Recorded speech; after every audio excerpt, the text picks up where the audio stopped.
So let's look at our basic C file creation and how a C file actually looks like.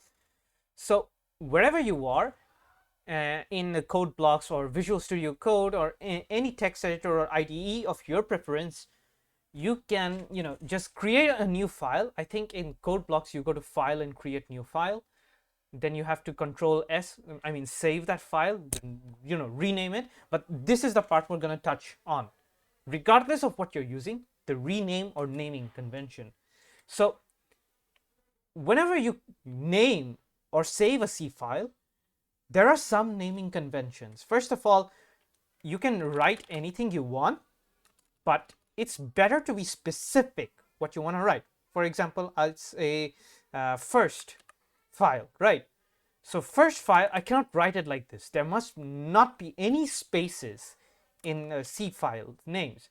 Rather, you can separate the spaces with an underscore names. Then the following extension, .c. The extension must be .c. Like there are text files like .txt, docfile, .docx. In a C file, the extension is .c. We've created our first file.